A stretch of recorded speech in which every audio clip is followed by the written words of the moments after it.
I want to start out this video. I've been sitting here thinking about doing my other normal videos for the day, also knowing that this video will be potentially extremely inflammatory and will also be strongly disliked by the YouTube gods. But I do want to point out some very important things that we now know, because normally I don't report on like crime stuff on this channel, but this particular one, as heinous as it is going to ratchet things up in a very different way. I want to start by saying to the the students, their families, God, I wish this stuff wouldn't happen, obviously, and my heart goes out to them. I also want to point out that mental health is something that is woefully ignored in this country and is behind a lot of the most terrible things that really have ever happened. How do you fix it? I don't know. Pay more attention to people. You stop arguing.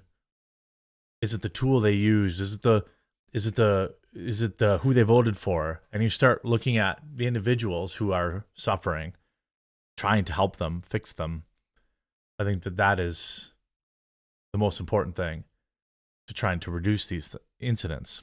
Now, what we know, well, this was not, the incident occurred was not a student, at least a current one. A 28-year-old, as far as we know, biological woman who identifies as a man went into the Christian school and did what they did. Terrible things. We've been waiting for many, many hours to hear exactly, what this person is or who they are, because, every time, I don't really want to talk about the loser that did this that much.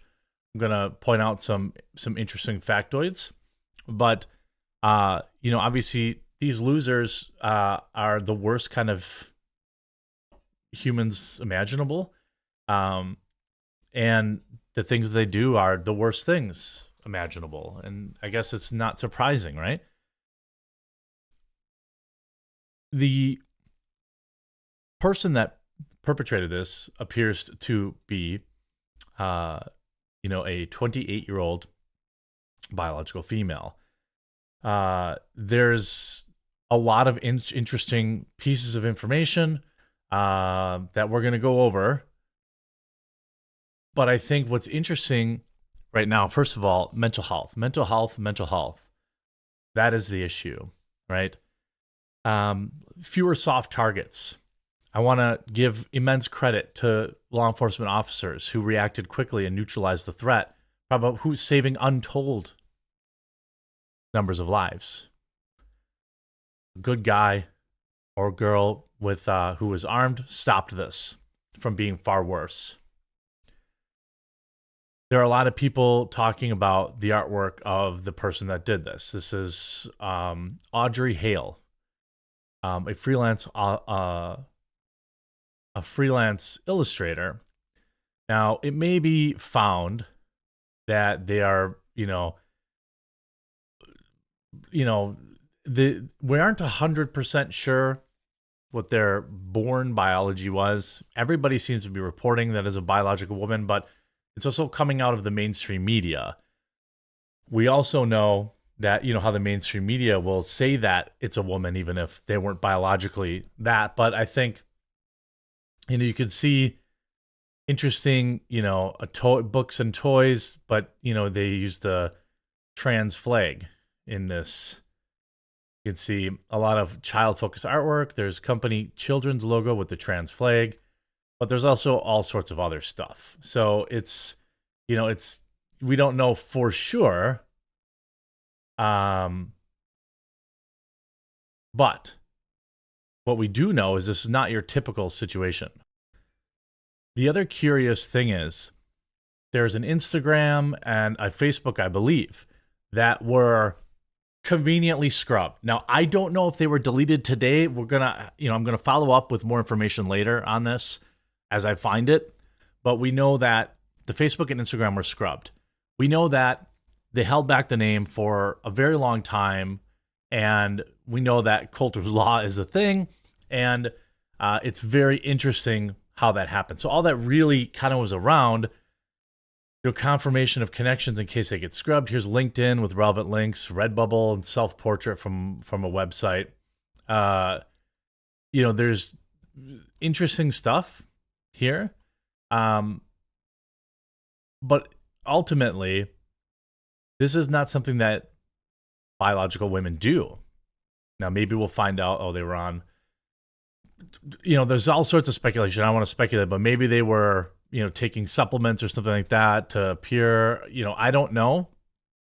But you see, social media companies should be prohibited from deleting the social media accounts of these people. It's messed up, allows them to spin a false narrative. I agree. And this is going to be an escalation now where I honestly thought maybe we were going to see a situation like this. I talked about it privately. You have escalation, re-escalation by both sides of the aisle. You got one side of the aisle saying everything's normal and we should be doing surgeries on kids and we should be giving them blockers and all this kind of insanity. And then you got the others saying, this whole community is insane and we need to ban it and do all this. Both extremes were whipping each other up into this, what happened today, most likely. I thought you're going to end up, I honestly thought it was going to be, I know this is sick, but I thought something bad was going to happen at one of these, rallies. Now, you don't know for a fact that this was politically motivated right now. Of course, everything's going to be that way. But we do know that this certainly wasn't some right-winger.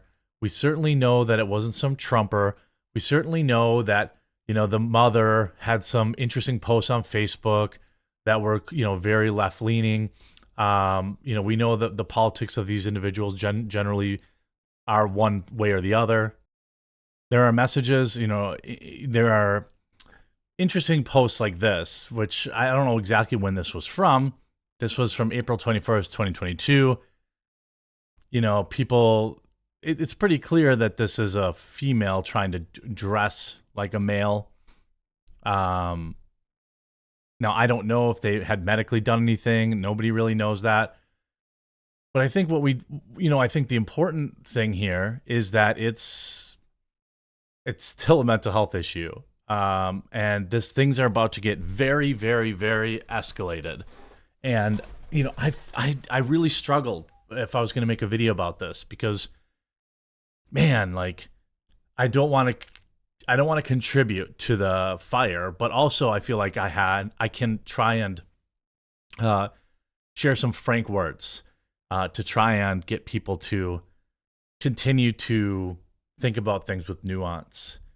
If everything we've seen here is true, this is the culmination of, in my opinion, that, the rhetoric and language, their communities under it. You could certainly understand, their communities under attack. And, you have the leftist media saying, people want to eradicate you and you have to protect yourself.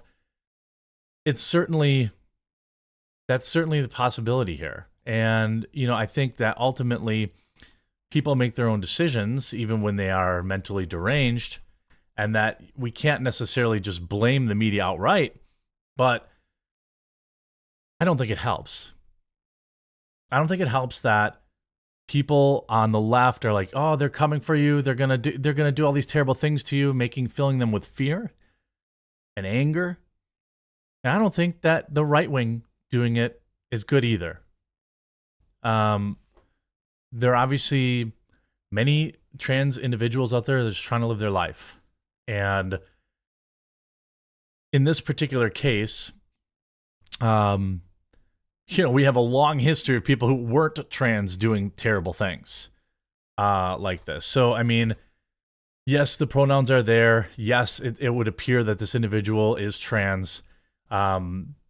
Now, what's going to be interesting is just how the media handles this, and just how concerned, and what I think is just just how much mental gymnastics the media is going to do. Right tonight, it's going to happen. It's going to be on tonight. It's going to be on. The war will be on. The right wing's rhetoric made this person fear for their life and do this sort of thing. The left wing's media, feeding into this kind of stuff instead of giving people mental help. That's the reason for it. And it's difficult to really stick a pin in something because evil exists. Mental health problems exist. And sometimes it's like, how do I explain what a crazy person's thinking? And then that's an impossible task because I'm not crazy. At least I don't think so. I was watching a live report from the scene, and I think it's pretty interesting. Here's a picture. I think it's pretty interesting watching it develop. Listen to what SWAT did. SWAT went into the house, swept the house. There was nobody in there. As far as we know, they brought nobody out. They took no lumps out. We don't know what their political leanings are, but certainly we now know that they are in fact trans. So this is going to be very bad. It's obviously already bad. Imagine thinking of a situation like, oh God, it's going to be worse. But it actually is, I think. And I just want to make this video to urge caution, to urge people to consider nuance and understanding that each situation isn't, there's not a perfect solution for insanity, for a lunatic. I'm sure in the coming days we'll find out more about this, but I do think it's pretty abhorrent the way they withheld the name long enough so apparently they could scrub social media, allegedly,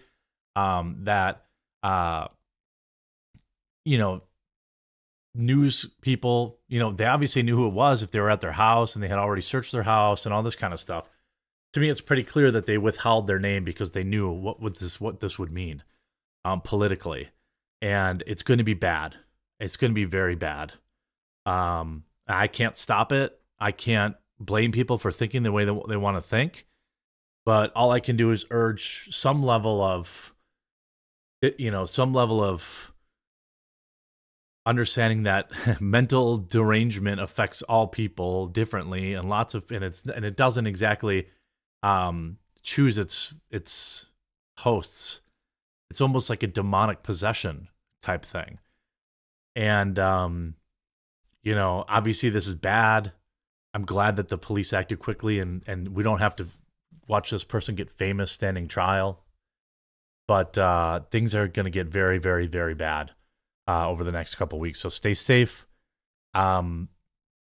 stay level-headed, and make sure I'll continue to update this as I find out more information. So make sure you subscribe down below. We'll talk to you again real soon.